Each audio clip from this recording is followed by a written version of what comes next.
Now, does that sound like a fairy tale to you? It must. It must. You go home and say, went to that seminar and that Abraham person kept pointing at the floor and calling it a vortex.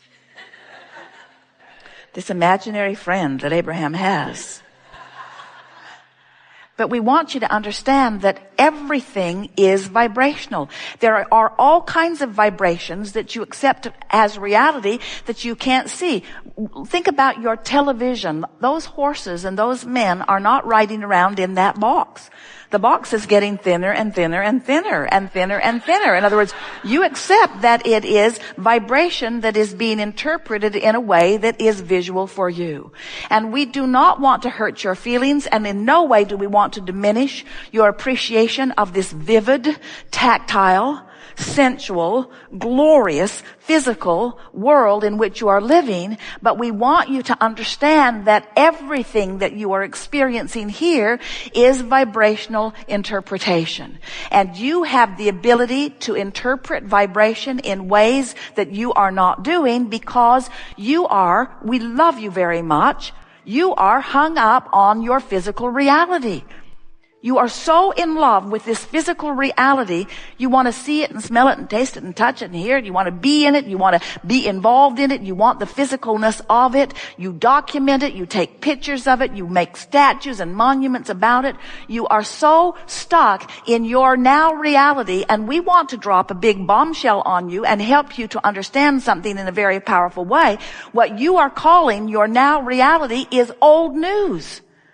Because it is the bouncing off place for what is the now reality. In other words, this vortex of creation is who you have become. And when you're looking at what is as far as it is manifested, you're looking at old news, and that's the separation that you feel that you call negative emotion. We're not talking about big distances between out of the vortex and in the vortex. We're talking about vibrational subtleties that you can feel, that you can train yourself to understand. You can train yourself into the vortex. You can get in there and you can practice what it feels like to be in there until it becomes your expectation that things go well instead of your expectation that things do not go well. You said, I'll sift and I'll decide and then I'll line up with my decision. That's what a deliberate creator does. But so many humans sift and ask, and the source within them holds to the vibration and calls them steadily. But so many humans keep beating the drum of need or of lack as they continue to speak their words without finding a vibrational alignment with their words of desire. So we want you to remember that you have two vibrational aspects, and that the emotions within you are your indication of how well aligned or not you are. Allowing of your full connection or resistant of your full connection. And that's what we'll be talking about as we are moving forward here today. We want to help you to remember who you really are. We want you to get up to speed with who you are. We want you to leave here knowing the validity and the reality of your vortex of creation. We want you to accept that this vibrational reality is present tense. Do you know that in Australia, it's Sunday? That's so strange. Jerry and Esther were there. They called the office. They said, we're living your future. And it's really good. And of course, that wasn't altogether true, was it? Because it was all now. In other words, whether you are talking to someone in Australia on the telephone now, or whether you're talking to someone in Atlanta, or whether you're talking to someone who is non-physically focused, it's all happening right now, isn't it? It's now. There's no separation. It's now.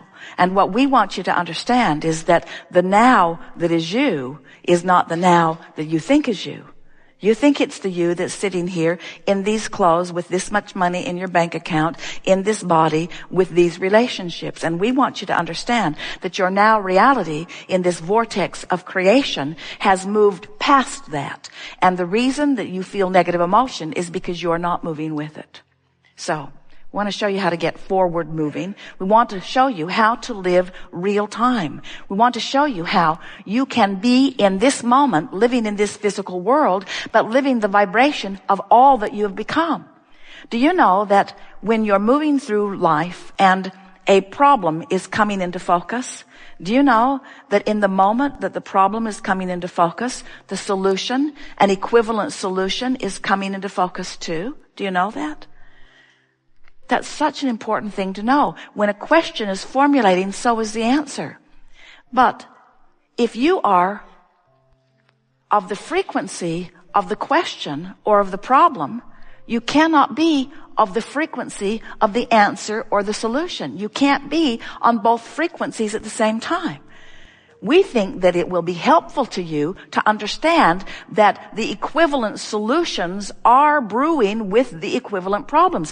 And you can get so good at living so real time in this vortex by reaching for thoughts of optimism and thoughts of appreciation and thoughts of love. You can be so in sync with the vibration of who you really are that as a problem is coming into focus, the solution is too. And you can be so good at living real time that you don't even ever know the problem happened because the solution happened at the same time. Yesterday, and it happens almost every time, Jerry and Esther are driving anywhere. Esther is driving the monster bus. They're coming into the hotel. And as she is looking out ahead, she sees a vehicle towing a trailer with some equipment on it. And as Esther looked at it, she knew something squirrely was about to happen. She could just feel it. So she backed way off. She actually put her foot on the brake and slowed down about 15 miles an hour. The car behind her slowed too, and the one behind that slowed too, and the one behind that slowed too. Esther's bus is very big. And the man who was pulling the trailer was changing lanes with a car in his blind spot. And the car who was in his blind spot swerved way out of the way right over to where Esther would have been if she had not felt the problem and the solution simultaneously. Now that happens to you all the time. You know it does. All the time you have those sensations, and much of the time you don't actually ever get to see the problem play out so that you don't get to crow about your solution.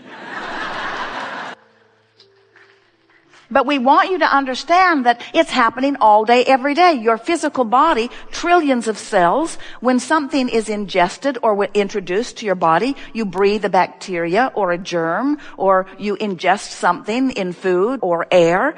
The trillions of cells in your body launch these rockets of desires and find the solution before your body ever finds the problem. In other words, this is happening all day, every day. You are introduced to so many things that if the doctors could get you to go every hour on the hour and let them check, they would pronounce you terminally ill with so many different things, because your body is compensating all day, every day for what's coming to it. When you are an ornery toad, you interfere with the communication of the trillions of your cells.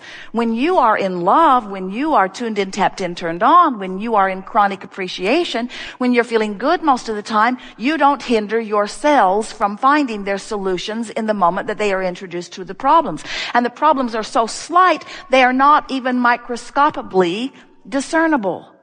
When you allow yourself to live real time, where solutions and problems are dancing together, that's what you said you would do. Not one of you said, I'll go into the physical and I'll make life so hard for myself and others around us that we will really expand.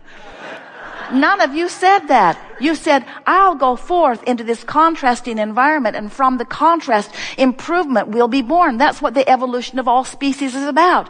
Improvement will be born. And, you said, I'll pay attention to the way I feel, and I will do my very best to stay up to speed with the expanded version of me. Because the fact of it is, when you expand and you don't go with it, you don't feel good. It's just that simple.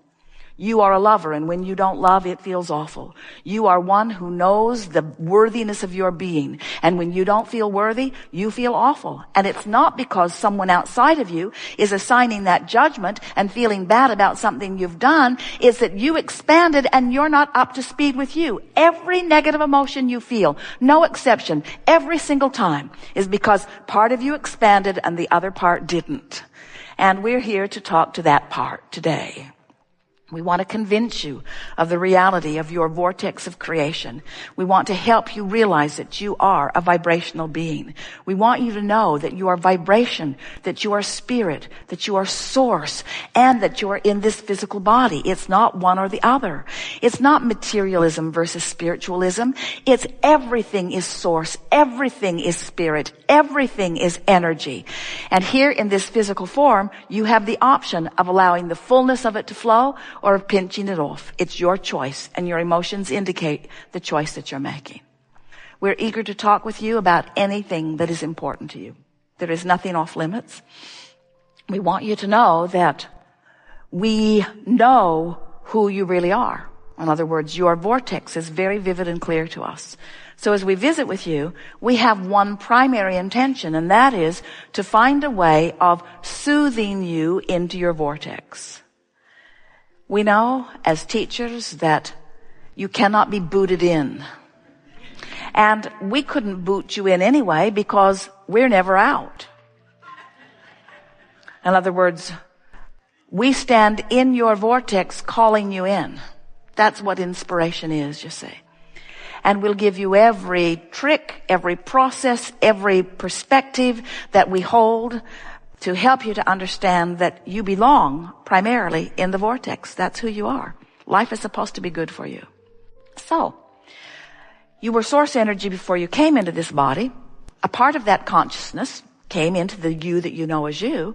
And as you explore the variety and continually give birth to new expanded ideas, the source within you rides that rocket, so to speak, and becomes the fullness of every new idea that you launch. So now, you who have explored, and you who the larger part of you is expanded, you now have some options that your emotional guidance system is presenting to you. You can remain focused in opposition to your own expansion and feel bad while you do it. Or you can turn your attention in the direction of what you're asking for and begin to feel the flow and the momentum of the power of the energy that creates worlds flowing through you. In other words, when you go with the flow of who you are, you feel wonderful. That's what passion is. That's what enthusiasm. That's what love is. That's what the smell of a good idea is. That's what inspiration is. Your source has evolved because of requests that you have sent forward. Your source is holding steady to the vibration. Law of attraction is assembling all cooperative components, and you, depending upon how you are focused, are cooperative, good feeling, or uncooperative, bad feeling. That is the story of how you feel and why you feel the way you feel. Every time, no exceptions, that you feel negative emotion, it's not because that thing or that person that you're looking at made you feel bad. It's because that thing you're looking at made you ask for more and you didn't go yet. You're still talking about why you need it instead of how good it will feel to have it. You're still defending your reason for asking rather than just going with the flow and understanding and accepting that when you ask, it is given every single time. But it is given vibrationally first, and that's the thing that trips so many of our human friends up. You don't care about the vibrational giving. You want the money in the bank. You want the lover in the bed. You want the car in the garage. Vibrational, vibrational, vibrational. What's this vibrational stuff? I want to spend it. I want to know it. I want to see it, smell it, hear it, taste it, touch it, feel it. I want the tactile, physical experience of it. And we say, if you will satisfy yourself just for a little while with the emotional version of going with the flow, if you will be satisfied for a while to feel the exhilaration of the good good idea, it is our promise to you that your good idea will manifest in your life experience, in your what you call reality, in the same way that it has already taken shape and form in this vibrational reality. This vibrational reality is a reality. It is the vibrational precursor to everything that you know that is physically manifested.